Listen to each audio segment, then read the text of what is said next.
Salut les amis, c'est Fabien du comptoir de l'éclairage. Je suis aujourd'hui, bonjour messieurs, je suis aujourd'hui avec mon ami Pascal Mangano. On était toute la matinée ensemble, il nous a trimballé d'un chantier à l'autre. Et aujourd'hui, on est ici à Vif, très proche de son concept store. Il va nous le montrer parce qu'il a également justement un showroom où il montre son savoir-faire. Il nous l'a bien montré ce matin, on a été impressionnés par les chantiers qu'on a visités. Vous verrez bientôt apparaître ça sur les réseaux. Aujourd'hui, le thème de l'émission, c'est comment bien éclairer sa cuisine. Voilà, en tant que spécialiste de l'éclairage, c'est à moi de faire les préconisations. Et comme je le dis à chaque fois, il faut un professionnel pour pouvoir mettre en place ces solutions. Et puis au fur et à mesure du temps, Pascal en a fait une démonstration ce matin sur un de ses chantiers où il a brillamment mis en place des LED. Je vous laisserai voir ça. Je t'en prie. Bienvenue à Vif, au pied de notre magasin. Donc moi c'est Pascal Mangano, je suis gérant de la boutique depuis maintenant 6 ans. Création du magasin il y a 6 ans, indépendant depuis 13 ans. Et donc voilà, on est menuisier de base et voilà, on a décidé de se mettre indépendant dans la cuisine et tout ce qui est agencement intérieur, d'où la création de ce magasin qu'on va vous faire découvrir. 6 ans déjà ici? 6 ans, ouais. Et toi, tu habites à Vif? Tu es natif de Vif? Natif non, j'habite à Vif. D'accord, ok. Et avant d'avoir le magasin, tu faisais quoi de beau? Je faisais de l'install et puis de la menuiserie. Ah, d'accord. Il fera meilleur à l'intérieur parce que pour une fin de mois de mai, on se les pèle. Tac. Bienvenue. Alors, présente-nous, on va faire un petit tour rapide, fais-nous faire un tour du propriétaire. Dans une surface commerciale de 115 mètres carrés, donc sur deux zones. Une première zone un peu plus démonstration et après une zone un peu plus immersive, un peu style appartement. Qu'est-ce que tu as voulu recréer comme ambiance? Le but, ça a été quoi quand tu as conçu le showroom? C'est tout toi qui as fait, je suppose. C'est quasi tout nous. Hein. On a eu 2-3 petites interventions d'artisans sur partie plomberie, électricité et peinture, mais sinon après tout le reste, voilà, toute la conception. Puis j'ai vu que c'est comme chez moi, ça change. J'étais venu il y a un petit moment, je ne peux pas venir tous les jours. Voilà, au bout de 6 ans, ouais. On essaye de faire évoluer aussi un petit peu à chaque fois, mais voilà. Donc là, on arrive plus une partie, voilà, vraiment au départ vraiment basée cuisine. Et après, voilà, l'autre partie plus déco. Et on a intégré aussi il y a 1 an et demi, 2 ans, tout ce qui est art de la table et décoration d'intérieur. Ça, c'est cool, hein, ça meuble. Et puis, c'est vrai que je trouve ça agréable de pouvoir, une fois que tu as la belle cuisine, pouvoir l'aménager, l'agencer, la remplir. Hein. Donc là, on a une première partie également, exposition salle de bain. Donc avec... ah ouais. Une petite toile tendue, rétro-éclairée, fait un petit peu de lumière. Et après... Il y a de la place quand même. Hein. Voilà. La deuxième partie où là on a voulu recréer un petit peu un petit bout d'appartement avec une cuisine, un petit bout de salon. Et on a la chance d'avoir une mezzanine. Mais il est accessible du coup, le showroom, ça fait aussi magasin d'accessoires, donc il est accessible. Où là on a vraiment développé plus l'art de la table, ce qui est un peu plus de rangement. Donc, voilà, c'est quoi les horaires? On est ouvert du mardi au samedi de 9h à 18h. Donc du coup, la partie art de la table qui a été créée au mois de décembre en 2022. En fait, au départ, on était que agenceur.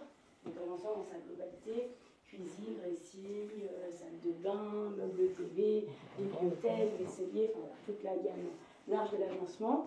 Et du coup, on voulait proposer à notre clientèle de pouvoir remplir ces placards. Donc c'est pour ça qu'on a amené tout ce qui est art de la table. On a la chance de travailler également avec le restaurateur qui est juste à côté. Et du coup, on a travaillé également une gamme qui est professionnelle. Donc on a une verrerie qui est italienne, des assiettes que vous pouvez trouver dans des hôtels et restaurants. Une autre gamme de vaisselle qui est plus, on va dire, tout public. Voilà. L'ambiance ici, elle change tout le temps. C'est une ambiance, en fait, qui évolue en fonction des saisons. Donc là, on a voulu créer une ambiance un petit peu cocooning, détente. À des moments, du coup, elle va être en hiver plus chaleureuse. Les coloris varient en fonction des saisons, normalement. Et en fait, du coup, en bas, on a une ambiance. Et en haut, si vous voulez bien voir sur la... Donc là, vous avez une ambiance, on va dire, un peu plus hivernale, on va dire, où du coup, on retrouve les tapis qu'on a en bas. Donc c'est des tapis qui sont intérieurs, mais également extérieurs. Et on a toute une gamme de coussins, donc en velours, contrairement à bas, où on a une gamme de coussins spéciale pour l'extérieur. Voilà. Donc ça, vous avez un dressing arche. Et du coup, on a présenté notre partie art de la table sur notre petit dressing, pour qu'il y ait toujours en fait cette association de l'agencement et également de l'art de la table. Ça passe. Donc il y en a beaucoup qui vont poser la question, quel rapport avec l'éclairage? Justement, ça a tout à voir avec l'éclairage, parce que ça soit une belle cuisine ou un bel agencement. Justement, effectivement, quand on a une belle cuisine, avec un bel agencement, avec du beau mobilier, moi j'adore ce genre de magasin, d'ailleurs j'ai repéré 2-3 choses, là on va en discuter avant que je parte. Et effectivement, on peut le constater ici, comme sur les jolies toiles que tu as derrière, la lumière joue. Comme tout le temps, c'est la chance de notre métier aujourd'hui, de ma passion, c'est de pouvoir mettre en valeur tout ça. Comme je disais, on a visité un intérieur ce matin, aussi bien très bien agencé, et avec une belle lumière, tout de suite, ça fait toute la différence. On renforce ces fameuses ambiances cocooning, ces fameuses ambiances très douces ou très froides, si on veut rafraîchir l'hiver avec des couleurs un petit peu peps. Effectivement, tu vois, j'étais venu, ça fait combien de temps? Ça fait 5-6 mois que je suis venu, la dernière fois. J'avais acheté les glaçons en pierre, là. Mon père adore pour mettre dans le whisky. Et il y a vraiment de super choses. Et le rapport avec la lumière, il est très simple. C'est quand on a de la chance de travailler avec des professionnels qui ont ce genre d'endroit, on peut se permettre de leur dire, tiens, tu devrais faire comme ça, tiens, tu pourrais mettre ci, tiens, tu pourrais mettre ça. Et eux-mêmes, ça leur donne des idées. Et ensuite, ils peuvent les soumettre à leurs clients et leur dire, voilà ce que moi, je ferai. On travaille avec un distributeur spécialisé en éclairage. Il nous a proposé cette solution. Nous, on fait ce meuble. Madame fait, on a vu un beau bar également ce matin. Madame fait les verres, les assiettes, ainsi de suite. Et ça vient contribuer à chaloriser ou refroidir ou dynamiser l'ambiance. Je rappelle qu'on est en direct d'Anagram Concept Store au centre-ville de Vif, dans la petite rue piétonne, bordée de plein de commerçants qui ont l'air super sympas. En passant, on a vu pas mal de très belles boutiques. Et notamment ici, donc chez Pascal et Ornella, qui font l'agencement de cuisine, salle de bain, dressing, tout ce qui est agencement et décoration également, donc tout ce qui est l'art de la table, la partie design et tu fais même des tableaux aussi, je vois. Il y en a de partout, il y en a à voir dans ce magasin. Il va falloir pousser les murs bientôt.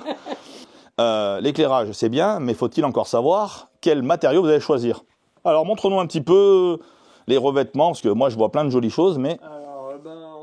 On va avoir tous les matériaux, on va dire, un peu qui se font dans la cuisine, donc du stratifié, on va dire, de base, jusqu'à de la façade en verre, à de la façade en céramique, de la façade en plaquage bois massif.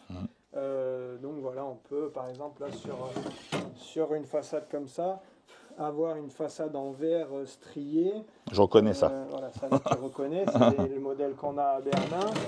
On peut avoir de la façade en céramique aussi. Alors là, on est sur des façades un peu haut du panier. Quand tu dis façade, c'est les portes de meubles. C'est ce qui va remplacer, par exemple, la porte qui peut se retrouver. Okay. On est plaqué sur du cadre à lieu. Ah ouais. Et c'est très léger. Ah ouais. Je ne sais pas si vous avez des questions. Le deuxième conseil, là où il y a des éclats un peu plus gros et ici où on est carrément mat, forcément ça va pas être le même éclairage sur votre plan de travail, puisque si vous avez quelque chose du genre une réglette laser, quelque chose de très linéaire où il y a beaucoup de flux concentré sur une petite surface, vous allez dire super, ça va être très joli. Sur la jolie photo, le joli plan qui va vous faire en 3D comme ici, regardez, Pascal, vous verrez pas que en réalité vous allez avoir, on le voit là, je ne sais pas si vous voyez, mais si vous regardez ici, on voit la dalle qui est au plafond, on voit le reflet à l'intérieur. Donc du coup, sur la photo, ça sera beau, en réalité, ça sera catastrophique. Donc deuxième conseil, voilà, regardez la brillance de votre revêtement de plan de travail, si c'est du bois, de la pierre, et surtout si c'est brillant, mat ou satiné. Voilà, le but c'est de valoriser, encore une fois, le travail et le travail des artisans, la finition et les matériaux qu'ils vont utiliser. Donc très important, c'est le conseil numéro 3, bien choisir des couleurs et des nuances, des revêtements qui vont vous plaire dans tout le spectre des blancs, c'est-à-dire en partant du blanc très chaud au blanc très froid. Mais de la même manière, mais si on vient éclairer de manière rasante ce produit, vous voyez là, on voit tous les petites aspérités. Quand tu passes la main sur un revêtement et que tu le sens un petit peu râpeux avec des aspérités, forcément, il y a des points hauts et des points bas, donc forcément, ça fait comme des petites montagnes. Très simple, si tu viens l'éclairer en flux rasant avec un éclairage LED, un petit bandeau, bah, tu vas pouvoir vraiment mettre en relief ta pierre, tu vas voir, c'est incroyable au niveau du résultat. Alors tu vas me dire, oui, c'est bien joli, mais les gens risquent d'être aveuglés. Eh bien non, parce qu'on va mettre un diffuseur optique, ça j'ai prévu, tac, on va mettre ce genre de diffuseur, qui fait que, j'en ai parlé dans une des vidéos, et du coup, les clients vont voir qu'il y a de l'éclairage qui sort du plan de travail. Donc, imaginons, ton plan de travail est ici. Là, ta personne est là, tu vas pouvoir mettre ce produit comme ceci. Du coup, on verra la source lumineuse, mais on ne sera pas aveuglé comme avec un diffuseur traditionnel. Et ici, on va venir vraiment frotter les aspérités. Et là, tu verras, ton plan de travail, c'est plus du tout le même. Donc là, on est sur une crédence en verre. Celle-ci est un peu spéciale parce qu'elle est magnétique. Magnétique. Voilà, on a une tôle derrière la crédence en verre qui nous permet, là par exemple, les 3 petits accessoires qui sont ici, c'est pas fixe. Oh, génial. On est sur de l'accessoire aimanté. Bon, c'est un porte-tablette. Hein, mais et ça casse pas le vitrage? Non, parce que la tôle est collée au vitrage. Ah ouais. Donc en fait, c'est une seule pièce. Bon, bah voilà, encore un conseil de plus, c'est le 4e. Pareil, bah, votre crédence, que ça soit du verre, donc du dibond, de la pierre, du plexi, du strat. Même on pourrait mettre de la faïence aussi. Il y a des fois, voilà. Donc pareil, hein, bah, au niveau de votre crédence, en fonction, je te laisse ranger parce que je vais les abîmer, en fonction de la crédence que tu vas mettre dans ta cuisine, tu vas pouvoir t'en servir soit de surface de réverbération, donc du coup, on va aller prendre un petit profil, tac, un petit profil d'angle comme celui-ci. Et si la façade était comme celle-ci, vous voyez, légèrement mat, et que vous aviez ça ici pour éclairer votre plan de travail, qui lui pourrait être par exemple brillant, pour éviter d'avoir la surface directe en réverbération, on pourrait mettre ce genre de profil ici. Bien entendu, bah, si vous travaillez avec des cuisinistes professionnels comme Pascal, qu'est-ce qu'ils peuvent faire? C'est agrandir la façade de manière à ce qu'on ne voie pas le petit profil qui fait 15 mm quand la porte est fermée. Et du coup, ce profil va projeter la lumière sur la crédence et va éclairer de manière parfaite votre espace de travail. Parce que, on le dit trop peu souvent, c'est vraiment la cuisine, un lieu stratégique de la maison où on peut soit flâner, soit faire la cuisine, ça peut servir. Donc du coup, le plan de travail doit être parfaitement éclairé. C'est exactement ça que je voulais voir, pardon. Donc là, c'est notre zone de choix échantillon pour habillage mural habillage mural, plafond. En fait, on peut faire un peu tout ce qu'on veut. Hein. C'est des plaques qu'on vient recouper et mettre où on veut. Donc là, on peut... Toi, ton idée, ça serait de venir y mettre de l'éclairage en interne. Aussi. Donc, ça, c'est... Donc on a fait ces derniers temps pas mal du meuble télé, de la tête de lit avec tous ces produits-là. Et on a des rendus vraiment pas mal. Et on est sur un produit également qui se doit d'être acoustique. Ah, il y a la mousse derrière, voilà, effectivement. Il y a une petite feutrine derrière qui fait un petit effet acoustique. Alors, 5e conseil. Si vous utilisez ce genre de produits et de revêtements, peu importe la marque, mais avec un interstice comme ceci, effectivement, on a des profils et des rails de toute taille et on va pouvoir aller mettre le bandeau LED. Mon conseil est le suivant. Si vous voulez vous en servir de décoration, utilisez des profils avec des petits bandeaux LED très faibles, en dessous du 8 wattomètre et, si possible, des diffuseurs noirs qui vont estomper la lumière directe et éviter d'être contre-productif en vous éclairant de face et du coup en vous aveuglant. Le deuxième conseil, si vous voulez vous servir de ça pour éclairer. Donc j'ai vu certains de tes confrères faire des habillages au bout du plan de travail contre le mur et faire un retour au plafond. Ça marche extrêmement bien, mais très souvent ils mettent un profil avec un bandeau LED du coup de puissance et du coup bah, c'est pareil sur la photo, sur la relation c'est très très beau, mais dans la réalité c'est très aveuglant. Donc moi ce que je vous conseille c'est toujours utiliser du bandeau LED beaucoup plus faible en puissance, de toujours mettre du diffuseur noir ou de baisser l'intensité encore avec la commande et de multiplier le nombre de bandeaux. Alors vous allez dire il est malin comme ça il en vend plus. C'est pas pour en vendre plus puisqu'au final le transfo sera le même, la puissance utilisée sera la même, c'est juste qu'au lieu de mettre du bandeau par exemple de 15 wattomètres, on va mettre 3 bandeaux de 5 wattomètres. Ce qui fait qu'en équivalence on aura la même puissance mais que le flux sera mieux réparti. Donc ça c'est mon 7e conseil si vous voulez bien éclairer votre cuisine. Commencez déjà par savoir comment va être votre cuisine. Ne lésinez pas sur le fait d'aller voir votre professionnel et de lui demander de faire un plan. C'est payant de faire un plan, c'est du travail, c'est énormément d'heures.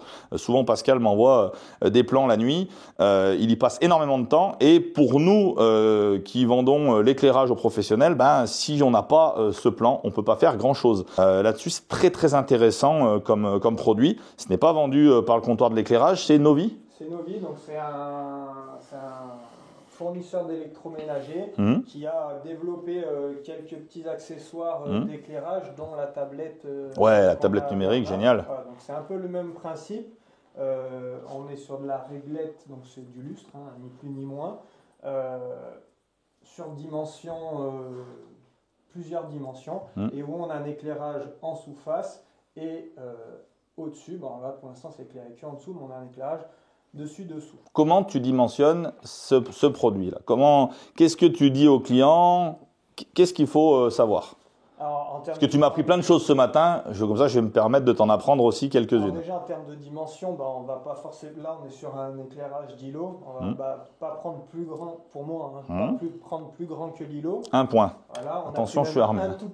Tu vas te blesser avec celui-là. On va prendre un tout petit peu plus petit nous aussi pour pas venir se cogner sur, sur les bords. Oui, totalement. Et puis parce que là, tu as parlé agencement, mais il manque quelque chose pour la lumière. Pour la lumière. Alors. En puissance de lumière, ouais. tu parles en puissance de lumière, ça va dépendre si c'est pour faire un éclairage aussi décoratif ou... si c'est pour manger ou pour cuisiner. Voilà. Alors, il y a 3 choses à prendre en compte. Premièrement, la hauteur. La hauteur, ici, ce qu'il faut faire, c'est s'asseoir. Alors là, on est sur une partie mange debout. Si je suis comme ça, voilà, je suis pile poil, on dirait que tu as fait exprès, je ne vois pas le flux lumineux. Voilà. À ma taille à moi, il faudrait baisser de 1 cm, mais tous les gens n'ayant pas la même taille, le flux lumineux, vous ne devez pas l'avoir dans la gueule. Donc effectivement, il faut s'asseoir, se mettre en situation et régler vraiment le luminaire suspendu qui vienne du comptoir ou d'ailleurs, ne pas avoir le flux lumineux en direct. Deuxièmement, ici vous avez donc un diffuseur un petit peu large, là on est sur une teinte plutôt chaude, ça va être très agréable de manger sur cette table-là, je vois très bien si on éteint tout le reste ce que ça va donner. Par contre effectivement vous ne pourrez pas cuisiner. Donc ce produit-là est vraiment adapté à un îlot comme celui-ci, mais il faudrait vraiment... Ah, la technique. Ça commence à être déjà beaucoup mieux, effectivement. Deux chaleurs différentes. Voilà. Deux chaleurs différentes. Et ben c'est très bien ce produit parce que ça peut imager justement, vous voyez tout de suite la différence, ne serait-ce qu'au niveau des couleurs des assiettes, au niveau de la brillance. Alors là, par contre, pour manger, ça serait beaucoup moins agréable. Mais par contre, si vous vous servez de votre îlot pour cuisiner, c'est comme ça que vous allez mettre la couleur. D'où l'intérêt d'avoir des produits réglables. On le prône tous les jours. La cuisine est un endroit, tu m'arrêtes si je dis une connerie Pascal, très fonctionnel. Avant, ça servait que à faire la cuisine. Aujourd'hui, on y vit, on fait des soirées, on peut jouer à des jeux de société, on peut écrire, on peut travailler quand on travaille de chez soi. C'est vraiment l'espace de vie principal. Ouais, ça j'aime beaucoup parce que là, on voit quelque chose qui m'intéresse. C'est qu'effectivement, par rapport à ta façade, là, qui est très très belle, qui est texturée, si je dis pas de conneries là-bas, on n'est pas loin d'avoir la même. Et elle n'a pas du tout le même rendu. Tiens, par exemple, ici, tu vois... ça me plaît moins, tu vois, je suis aveuglé par le luminaire, tu vois, faudrait que tu le rentres un petit peu, alors que là, c'est juste, c'est fantastique. Une émission à midi. Après, on peut avoir de la vitrine rétro-éclairée, un peu comme ce qu'on a vu ce matin. Ça s'appelle une armurerie, ça, monsieur Mangano. Voilà. Dis donc, sacré couteau. Hein. Donc voilà, un petit peu différents types d'éclairage. Là, on a de l'éclairage aussi en sous-face, mais caché, donc en prise de main. Donc là, on a l'éclairage qui est ici. Et c'est la réglette lumineuse qui fait office de prise de main pour ne pas avoir poigné sur... Ah, on a ce genre de profil, effectivement. Ouais. Le 9e conseil, essayez d'aller chercher vraiment le contre-éclairage, surtout quand vous choisissez de beaux matériaux comme ça, avec des revêtements un petit peu texturés. Faites du rasant. Ne mettez pas les spots, je vous en supplie, au milieu des lieux de passage. C'est-à-dire ici, par exemple, vous avez l'îlot, ici le plan de travail. Bon, ne soyez pas bêtes, mettez pas le laser au milieu, paf, et puis on y balance une rafale de spots, parce que c'est vous que vous allez éclairer. C'est tellement dommage quand on a des beaux matériaux comme ceux-ci, d'aller vous éclairer vous-même. Éclairez les surfaces, faites de la réfraction, mettez en valeur votre investissement et le travail de l'artisan qui vous a fait l'agencement, et puis vous verrez, ça va vous changer totalement le dimensionnement et la gueule de votre cuisine. Alors, est-ce que tu as de l'éclairage dans les meubles? On a de l'éclairage dans les meubles, donc si on regarde là, donc on peut, tiens, on ouvre notre tiroir. Ah, tu vois? J'avais oublié ça. Donc on peut avoir de la petite réglette aussi en interne, donc dans tout ce qui va être placard à porte, à tiroir. Donc là on a de la réglette infrarouge, donc quand on ouvre les tiroirs, on peut voir ce qu'il y a à l'intérieur du tiroir. Donc ça c'est le conseil suivant, voilà, n'hésitez pas, oubliez pas d'éclairer les tiroirs, les armoires, ainsi de suite. Souvent en plus on les surcharge, on remplit de plein de choses et quand on cherche quelque chose, on n'y voit absolument rien. On est en plus aveuglé par le spot qu'on a au milieu du passage, bref, c'est une catastrophe. Quand par contre vous avez un éclairage à l'intérieur du meuble, pareil, il y a plein de façons de faire. On peut se mettre au bout de l'étagère, on peut se mettre sur le côté, on peut se mettre derrière, devant. Là, c'est très astucieux. Juste à la sortie, il est juste là, l'éclairage. Il est vraiment au bord, sur détection. Hop. Et ça, c'est très agréable. Donc, on a toute une collection de tableaux et tout qu'on a mis sur ce pan de mur-là. Et ce pan de mur-là n'était pas éclairé. Donc, du coup... on est allé voir notre ami Monsieur Trinquier au comptoir de l'éclairage et on lui a dit on veut éclairer nos tableaux. Et tu as bien choisi, alors pas le fournisseur, mais les luminaires, effectivement. Et là, je suis désolé, tant que je suis là, je profite. Donc l'avantage de ces spots sur rail, comme disait Pascal, pour éclairer des tableaux qui vont être changeants, à chaque fois qu'il va en vendre un, il va mettre un nouveau modèle. Et ici, il a choisi un produit où on peut changer la température de couleur. Je ne sais pas si vous voyez bien la différence, c'est complètement dingue, votre tableau c'est plus du tout le même. Donc quand on a un tableau un petit peu coloré comme celui-ci, plus on va mettre de froid, surtout sur le bleu, vous voyez la différence, là le bleu on le voit quasiment plus, alors que là c'est les températures chaudes, le rouge, le rosé qui vont ressortir, et ici, donc ça c'est le 10e conseil, vous prenez des choses qui vous plaisent en décoration, que ça soit un tableau, un vase, un tapis, peu importe quelque chose qui va être sans éclairage direct pour vous. Et puis vous pouvez complémenter avec des produits d'éclairage sur rail, suspendus, des spots, peu importe, pour aller mettre en valeur ces produits et en même temps vous apporter une diffusion de lumière uniforme. Non mais c'est vrai que j'ai vraiment de la chance de t'avoir rencontré au bon moment et d'avoir fait des choses. Je te remercie encore pour la cuisine, l'aménagement que tu as fait à Bernin parce qu'effectivement, ça me sert tous les jours. Tous les jours, je peux montrer aux clients comment on peut faire. Donc grâce à toi, j'ai récupéré énormément de clients qui font ton métier agenceur et qui au quotidien avancent aussi dans leur métier. Tu as été le premier, le number one. Donc tu resteras dans mon cœur toute ma vie. Ton Roméo. Exactement, je te fais un gros bisou, viens nous faire un bisou. Je vous invite à vraiment venir visiter cette boutique, ça vous coûte rien. Enfin, ça va vous coûter une fois que vous allez ressortir, parce qu'elle ne vous laissera pas ressortir sans rien, puis de toute façon, vous ne pourrez pas, il y a tellement de belles choses. Venez rencontrer ces personnes ici, vous verrez, c'est des gens qui travaillent avec le cœur et qui adorent vous satisfaire. Vous verrez, il y a vraiment beaucoup de choses à voir. Voilà les amis, c'était Fabien en direct d'Anagramme à Vif. Merci et puis à très vite. Au revoir.